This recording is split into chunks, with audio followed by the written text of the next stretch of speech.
Moi, j'aimerais revenir sur l'articulation droit européen, droit national, parce que vous avez dit très justement que c'était sans doute pas un problème de contrôle, mais un problème de conditionnalité.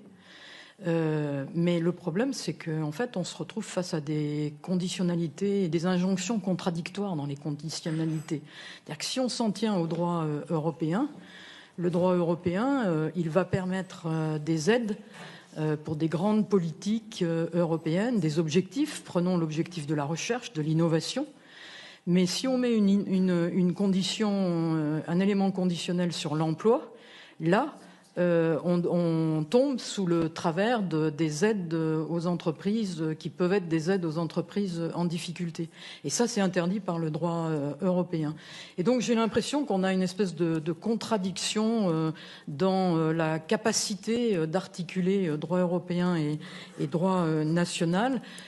Qui pose après un problème dans l'utilisation des aides. C'est-à-dire qu'on va donner des aides à la recherche, mais on ne va pas pouvoir influencer ces aides à la recherche par, quelque part, une conditionnalité. La deuxième question, c'est sur un peu le processus chasseur de primes.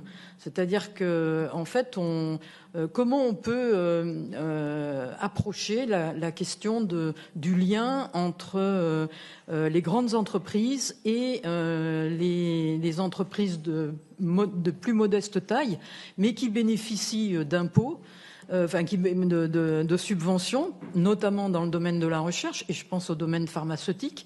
Et puis ensuite, une fois que l'argent a été utilisé, que l'innovation est là, l'innovation, quelque part, elle est récupérée par la grande entreprise. Et donc, du coup, l'aide qu'il y a eu sur le labo de recherche est intégrée de fait par la grande entreprise sans qu'il n'y ait de compte à rendre.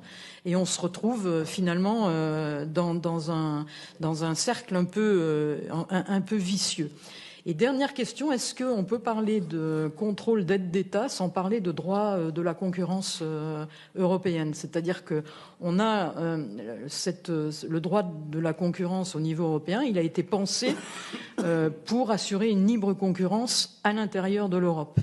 Et qu'on se rend compte qu'il faudrait faire évoluer